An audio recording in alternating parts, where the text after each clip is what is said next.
Good afternoon and welcome to the Provider Lounge. We're at the 68th AHCA NCAL Annual Convention in Las Vegas, Nevada. Today we have Judi Kulus with us, the Vice President of Curriculum for AHCA and the American Association of Directors of Nurses. Thanks so much for coming. Thanks for having me. We are super eager to hear what you have. Your thoughts are on all the changes that are occurring and what's keeping you up at night, what's on your mind, and what do you have for us? Well, what I thought I'd share today is just, some of my concerns over there's so much change coming at us so quickly, the deadlines for the phase 2, potential new payment system next year. And I think what we're seeing is just an uptick of the need for transparency in our operations. When you think about the new PUF data that just came out recently with our utilization, and that comes out all the time. We've got our ratings on 5-star, all the quality measures, survey data that's being posted. And we just need to know what we're doing in our facilities day in and day out. And transparency is something that we have to do, but we need to know what our ratings are.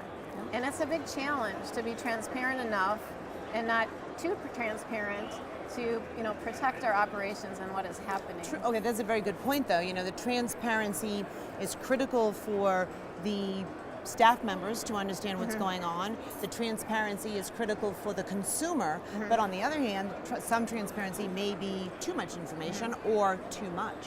Right. So one of the things that we're seeing with the facility-wide assessment requirement that's coming November 28th is that we have to analyze our resident population. We have to look at their diagnosis, their conditions, their ADLs, and their cultural needs, their maybe religious needs, and analyze that and to look for staffing competencies and how to staff our units, right? So there's some level of transparency that we're going to be producing when we look at all of that. And frankly, it's an important process.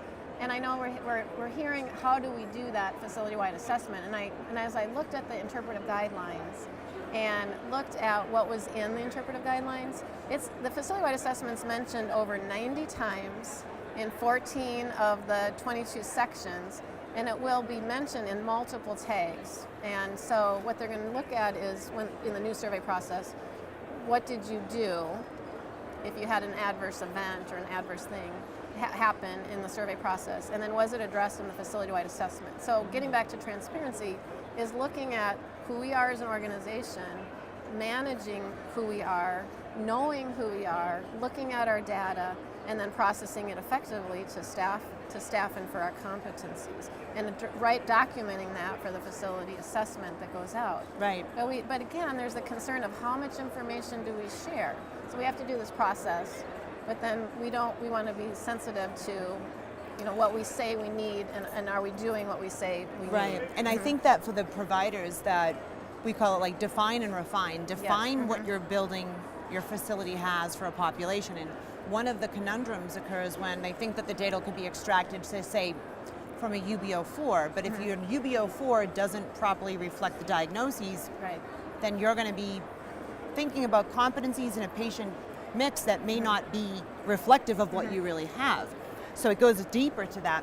But I think a very key point that you're bringing up is that upon completion of the facility assessment, that's just not a binder on the shelf. Right. It's a working tool through the regulatory process and the survey process, and that refinements need to be made. But the biggest takeaway is that they define the patient population, but yet you have to have competencies so that the nurses, all the staff, with this defined categorization of patients, who do you have? Orthopedic, respiratory, ventilator, what is it? And they have to be trained to care for them, and then the staffing component. So very, very good point. So we, at AADNS, our DONs that are members, have been really asking for resources and supports for the facility-wide assessment. We have created a tool, it's a software tool that allows you to select your diagnosis for your building, and then work the process of selecting your competencies, policies and procedures you need, what contracts, what specialists, and to walk you through that process.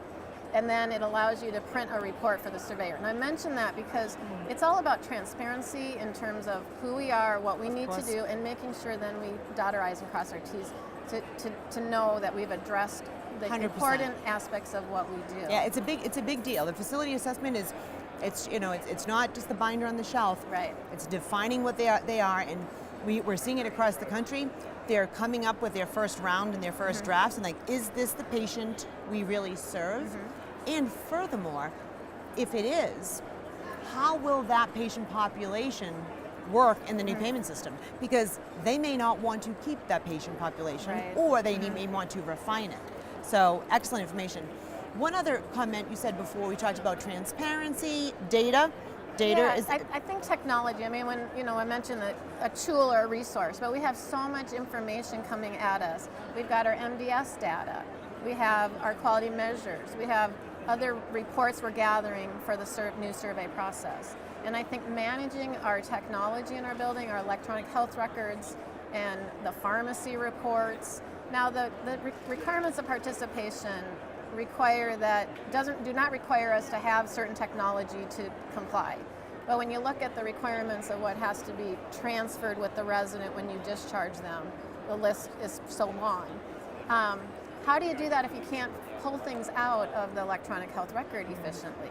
And managing your data to select what you need to establish for a QAPI PIP, right? That's right. So big data is a huge issue, and I think when we're not techies and we're care delivery, I mean, we can sometimes technology sort of can rule us over us controlling our technology, our data.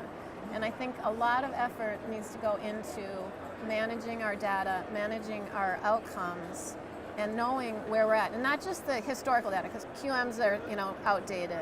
MDS data can be outdated, but real-time data so that we can manage our 5-star ratings, manage our QMs. Now I know this is something we all know that we have to do, but how do we get to that, and taking efforts to really choose some really good technology systems. We have to distill and synthesize and simplify the whole process. It's got to be simplified. Thank you so much, Judi, for coming today. We'll look forward to seeing you again. Thank you so much. Great.